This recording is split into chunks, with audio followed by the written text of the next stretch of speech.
So I guess you could say that it's pretty nuanced, you know.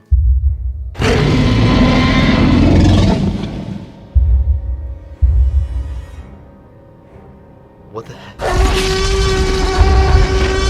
What was that? What the hell is this thing?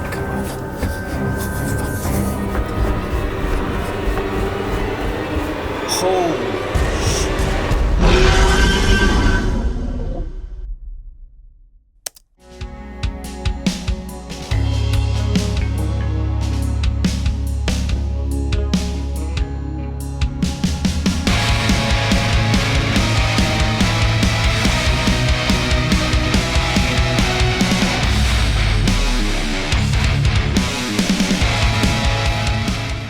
Hey everyone, welcome back to the Barbell Medicine YouTube channel. This is training vlog number 22. I'm Dr. Jordan Feigenbaum. We're going to answer some of your questions, look at some of your form checks, and then review some of our own videos. So let's not waste any more time. Let's not play around with any dinosaurs. Let's get into the questions. First question is from Jacob Romer. He asks, in one of your new vlogs, Austin says that the main driving factor for hypertrophy in muscles under a tension which strictly correlated with training volume at sufficiently high intensity. I think what you're asking is, or saying is that Austin said that hypertrophy is the result of muscles under load, and volume's the biggest predictor, but we'll get to that. My question is, why therefore are tempo style variations like 3-second eccentric, paused variations, etc. of main and other lifts not the primary exercise in your programs? I think this can be an interesting question if you could talk on one of your further vlogs. So let's go through this kind of one by one. So hypertrophy is growth of existing muscle cells, muscle fibers. Happens via enlargement of the actual fibers. So actin, myosin, titin can get a little bit bigger too. That's a new one that is all the rage to talk about now. Also, you actually add sarcomeres in series. So basically, you have a muscle fiber that stays the same length, but you add sarcomeres, which is the smallest functional unit of a muscle, in series, and so that can actually change where you're strongest in a particular range of motion for a particular lift. But that's another question, another topic altogether. The biggest predictor of muscular hypertrophy or muscle growth is going to be volume, and that's because the primary driver of hypertrophy is mechanical loading, not necessarily motor unit recruitment, not absolute intensity, not rate or velocity of movement, anything like that. It's rather just mechanical tension. And so basically you can lift heavy weights that put the muscles under a lot of load provided the volume is high enough. So mechanical loading has a high enough, with a high enough volume that can work. So heavier weights, the rate of the velocity is pretty low with heavier weights. Or you can lift light weights to near failure or to highly fatiguing sort of rep ranges and get the same hypertrophy response. Basically, again, volume is the overall predictor because just mechanical tension seems to be the biggest driver of muscular hypertrophy. So we don't need to use tempo variations. We don't need to use paused variations, anything like that, in order to drive muscular hypertrophy. The second sort of thing is, you may ask, and it seems like you're asking, in addition to why aren't we using all this tempo variation, because it would, or paused variations, because those would increase the time under tension. That doesn't necessarily increase the mechanical loading that the muscles are under. And further, you wouldn't want to do too many novel exercises off the bat, because if you do stuff that's very, very novel, you tend to overwhelm the body's ability to adapt and generate this hypertrophy response. You actually overwhelm the body's sort of repair, remodel mechanisms. And so you would want some element of the repeated bout effect, which basically states that you get better at tolerating, you get less muscular damage from a task that you've seen before, a physical task or workout that you've seen before, than when it was new. And so you don't want to overwhelm your body's ability to deal with that stress. And so that's why we don't have just variation on variation on variation every week. Rather, there's some sort of progression within a given model of training, and then we switch exercises when that no longer works. But again, volume is the biggest predictor for hypertrophy intensity. You can use higher intensity exercise and generate a hypertrophy response provided the volume is high enough. So hope that answers your question. Next question is from Mike from Finland. He says, I understand your basic suggestions regarding food intake, but I still have some questions. First question, do you have any opinion regarding the timing of nutrition intake and the amount of it in regards to training? Ergo, would it be better to plan a bigger meal after training, even if you train late just before bed? I know, not the best, but what are you going to do? Not train. So I actually don't really care if you eat right before bed or not. Some people, if they eat right before bed, that is a stimulating sort of thing, meaning that will keep them up or that will delay their ability to fall asleep just because the act of eating is stimulating. Other folks who have maybe some element of reflux, eating right before bed can, cause them to have trouble falling asleep, or even these micro arousals that they're not even aware of. Other folks, if they eat right before bed, that puts them to sleep. So, this is kind of a personal preference. What's your flavor? And it doesn't matter to me if you eat right before bed or not. And I don't actually have a preference if you have larger meals right after workout than you have early in the day. My main thing is, do you hit your overall calorie goal for a given day on a regular basis?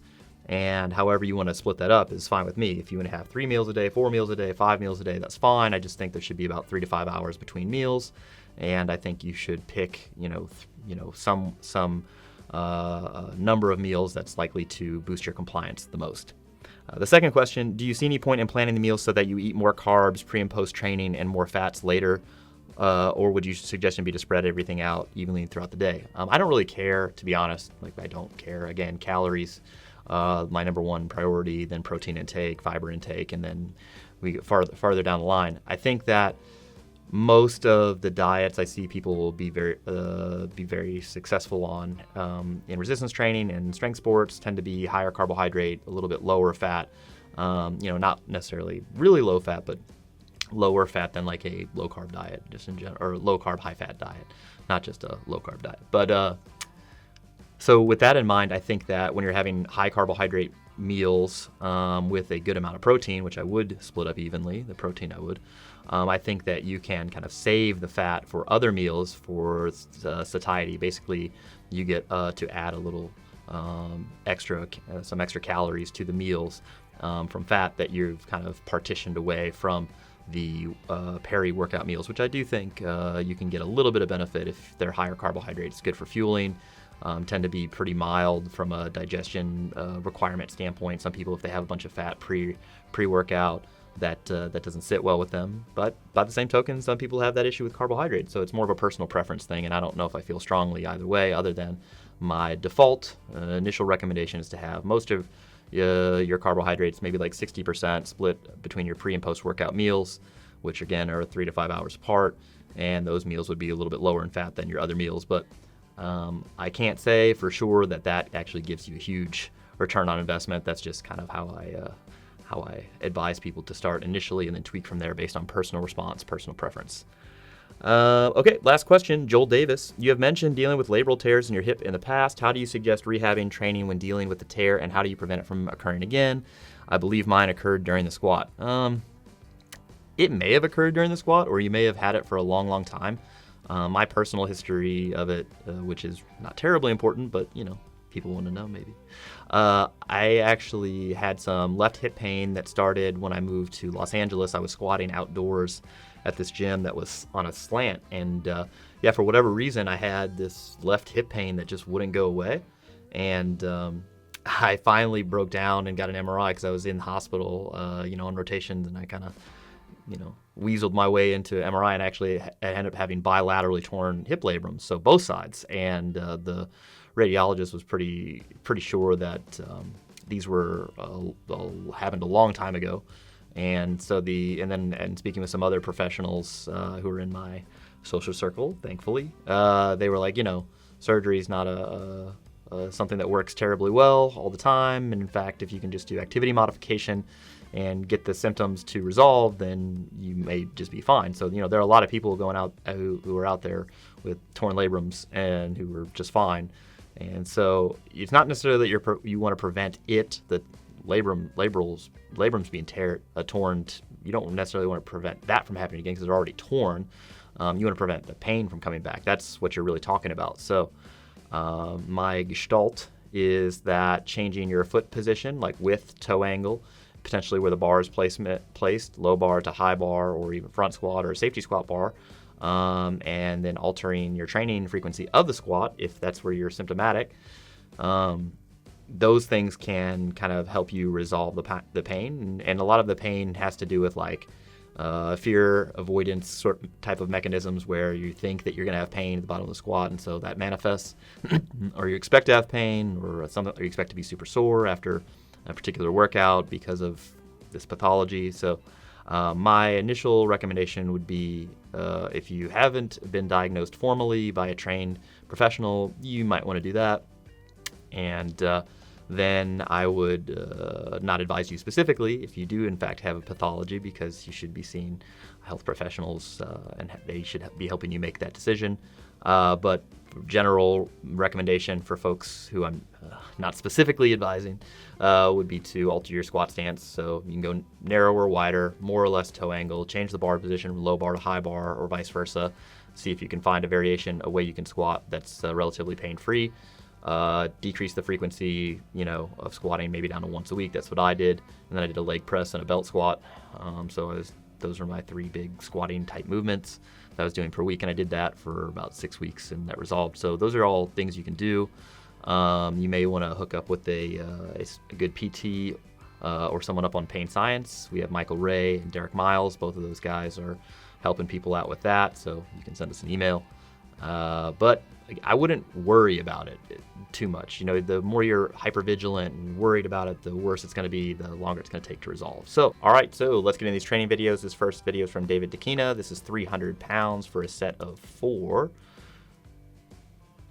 Well, it looks pretty good. It looks like you're twisted a little bit, like the left side's further forward than the right side. So make sure your feet are squared up, and you may need to actually pull that left side back a little bit, have someone watch you. So just make sure your feet look nice and flat on the floor. Depth looks good. Hip drive looks good. Yeah, it's just a little twisted. Left side's a little bit further forward. This next one, this is Adrian. This is 125 pounds for 6 reps. I feel like I need to make a Rocky joke. Adrian. That one looked a little high. This one looks right at parallel, that second rep there. Third rep looks right at parallel. So the knees are sliding way, way forward at the bottom. Not on that rep. That looked okay. Yeah, that one did. So I would get your knees further forward first and push them out too. So that was to good depth, but there's a lot of back angle change. So I would get your knees further forward, hold them there at the bottom. So knees go further forward on the way down and out, and then hold them there at the bottom so you can get that depth. Try that first and see if you can make that repeatable, and then you may need to check out another video. This one is Jamie Moore. He's 61 years of age. This looks like 145 pounds. So the stance looks a little narrow from here, and that's high. That's above parallel. You see the knees sliding way, way forward at the bottom. Yeah, that's high too. So I would widen your stance and really shove your knees out. See, that's right at parallel. I'd go just a hair lower than that. And your gaze is also too far down. So move your gaze up a little bit so you're not flexing your neck down so much. Widen your stance and then push your knees out a little harder. I think that would fix your squat. That's what I would do. But 61 years of age, hey man, nice. Also, you may want to get some spotters, just because you don't have any safeties there. All right, so this is Brian Gabriel. This is 60 kilos. Now these are strict presses, so these are what would be classically called as press 1.0. That's fine by me if you want to do them. Little bounce of the bar, but there's no hip movement, so we're just using this sort of like bounce of the bar. And that one was forward at the bottom, but the other reps look just fine, just really light. So this is Isaac Rosenberg. I guess it's his friend, who he's calling comrade. It doesn't look like he's pausing them, but he's not taking advantage of the stretch reflex. It looks like you're touching too low on your chest. Also, I don't think your butt's coming up, but I would touch a little higher, and I would, your elbows need to go out a little bit more. The other thing is this grip, you're in a lot of extension. So I would prefer to use the bulldog grip. That last one, the hips came up. I would also ditch the Vibram shoes. All right, this is Nudie, 147.5. Yeah, it looks pretty light, but forward by like a ½ inch, just a little forward. That one looked okay. And at the top, just really stand up tall. Push, yeah. That was okay. I would just look out a little further and keep it there instead of looking down at the top. But, these are pretty fine, just awfully light. All right, 535. This is yours truly. Yeah, I would have liked to keep my chin down during that rep. And so then I back off and I do a bunch of volume here at 425. Yeah, looks pretty good to me. Notice how the York logo stays nice and still. Yeah. You get to practice perfect technique. I mean, it's not perfect, but pretty close for me.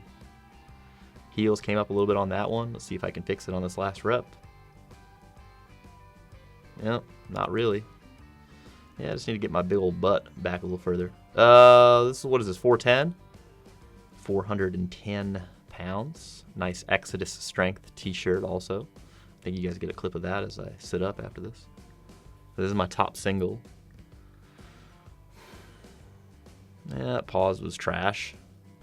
Yeah, if your pauses start to get short, you just have the person you're training with give you commands. I was having Leah do that for a while, but then she forgot to give me a pause, the press command a few times, and so then I got mad at her, and then I started doing it myself. So what is this, 355? That's a good pause. Bar path is good, because you're always pushing it back towards the rack on the way up.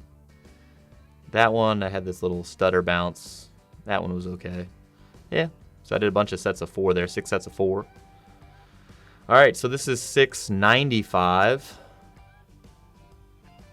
Let's see what this looks like. Talk to our Lord and Savior. A little histrionic setup here. Let's watch the York logo. Yeah, that's straight up. It's a little harder than I wanted it to be. But, casual 695. So, I think we're getting close to a deadlift PR, which is neat. Nice to be able to pull that in training. So this is 565. Yep. Yeah, and I'm looking at the York logo always to see if the bar is moving forward or backwards, and it's not. And the lockout's good, and it goes right up my legs. So I'm just trying to see if I can see it stay on my legs, and I can. So, good set of pulls, good looking set of pulls. Feigenbaum, nice.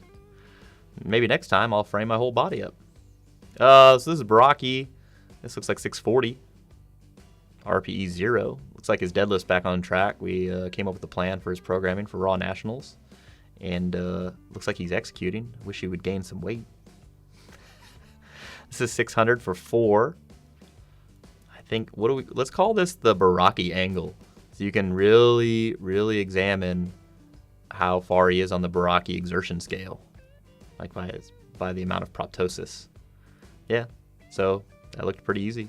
I have no feedback for you, Baraki, other than your deadlifts are going well, man.